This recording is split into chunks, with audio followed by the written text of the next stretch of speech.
अपने बच्चे की शिक्षा के लिए काफी ज्यादा टेंशन में रहता है और इसी टेंशन का फायदा उठाते हैं एडटेक कंपनीज। और मैं बात कर रही हूँ बायजूस कंपनी की, जिसके पास क्रिकेट इंडियन टीम को स्पॉन्सर करने के लिए पैसे हैं, जिसके पास फीफा वर्ल्ड कप को स्पॉन्सर करने के लिए पैसे हैं, जिसके पास शाहरुख खान इतने बड़े सेलिब्रिटी को एड्स में दिखाने के लिए पैसे हैं। बट जो टीचर्स पढ़ाते हैं उनके लिए भी ये पैसा खर्च नहीं करती। ये वो कंपनी है जो 100 रुपए की सेल पर 200 का घाटा झेलती है, यानी कि इतना करने पर भी इसकी वैल्यूएशन 1,80,000 करोड़ है। इतने लॉस में जाने पर भी ये कैसे पैसे कमा रही है और अब ये अपना आईपीओ भी ऑफर करने वाली है। तो आज हम इन्हीं चीजों के ऊपर डिस्कस करने वाले हैं, तो इस वीडियो को एंड तक देखना, बिल्कुल भी स्किप मत करना। और अगर अभी तक हमारे चैनल को सब्सक्राइब नहीं किया तो सबसे पहले सब्सक्राइब करें, बेल आइकन प्रेस करें। बायजूस एडटेक स्टार्टअप में से मोस्ट वैल्यूड स्टार्टअप है और इसके फाउंडर हैं रविंद्रन बायजूस, जो कि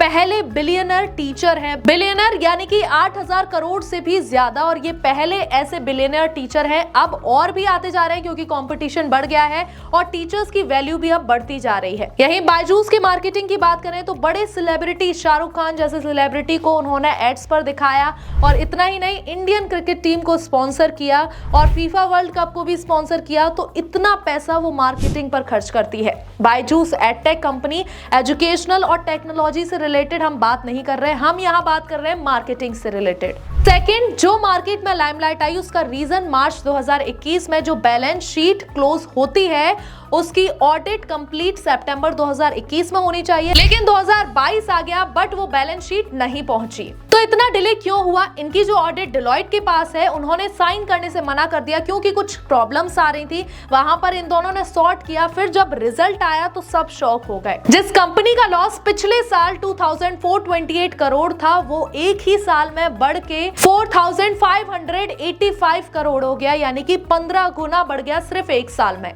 अब सबसे इंपॉर्टेंट क्वेश्चन कि पैसा खर्च कहां कर रहे हैं और पैसा कहां से आ रहा है। इसमें सबसे पहले हम रेवेन्यू देख लेते हैं पिछले 3 साल का। 2019 में इनका रेवेन्यू 1300 करोड़, उसके बाद 2020 में इनका रेवेन्यू 2381 करोड़, उसके बाद 2021 में इनका रेवेन्यू 2280 करोड़। अब रेवेन्यू कहां से आता है? Courses, live streaming, recorded videos, तो इस तरीके से इनके पास रेवेन्यू जनरेट होता है। अब एक और चीज, ये सेल्स इतनी आती कैसे हैं, कैसे इतनी सेल्स हो जाती हैं? तो इसमें वो अपनी सेल्स पर हाई प्रेशर बनाते हैं। बीडीए, इनकी सेल्स टीम को बीडीए कहते हैं, यानी कि बिजनेस डेवलपमेंट एसोसिएट। जो इनकी सेल्स टीम होती है, तो जो बड़े मैनेजर्स होते हैं वो प्रेशर डालते हैं कि आपको एक मंथ में कम से कम 2 लाख की सेल तो करनी ही करनी है।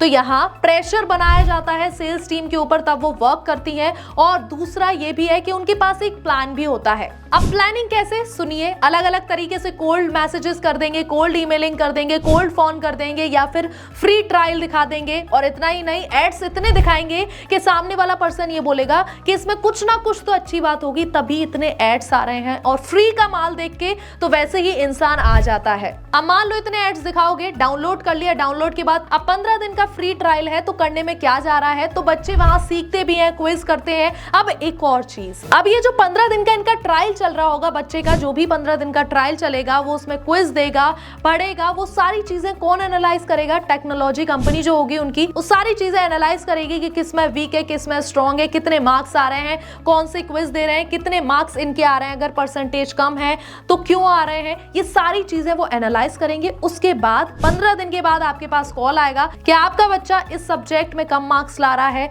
या कंपटीशन में वो नहीं आ पाएगा। अगर आप इस चीज पर फोकस नहीं करोगे तो वो इस तरीके से पेरेंट्स के माइंड को मैनिपुलेट करते हैं। उनको मैनिपुलेट करने के बाद किसी ना किसी तरीके से वो उनसे अपनी सेल करवा ही लेते हैं और वहां पर कोर्सेज वो खरीद लेते हैं। और वो इस तरीके से पिच करते हैं कि अगर आपने 1 महीने और लेट एडमिशन कराया तो कंपटीशन आगे निकल जाएगा, बढ़ जाएगा। अगर आप कंपटीशन में नहीं रहे, आपका बच्चा हो सकता है इस साल पास भी ना हो पाए, तो आप अभी कराओ, इसी मंथ कराओ। और ये पिच इस तरीके से रखी जाती है। अब जिनकी कैपेसिटी है पैसे देने की वो तो दे ही देगा, लेकिन जिनकी कैपेसिटी पैसे देने की नहीं है वो उनसे क्या पिच करेंगे कि लोन ले लो, कोई बात नहीं है, आप 1 साल में या फिर धीरे धीरे करके पैसे दो, बट आप ये कोर्स जरूर खरीदो। और उनके पास लोन करवाने का सिस्टम भी रहता है, तो वो तुरंत लोन हो जाता है और वो EMI पर पैसे भरते हैं। और काफी पेरेंट्स को तो ये नॉलेज ही नहीं होती कि वो जो पैसा दे रहे हैं वो इंटरेस्ट के साथ EMI पर पैसा दे रहे हैं और उनके पास लोन चल रहा है। अब असली रॉकेट कोरोना के टाइम पर ये इतना ज्यादा फेमस हो गया क्योंकि लोग पढ़ाई करने जा ही नहीं पा रहे थे,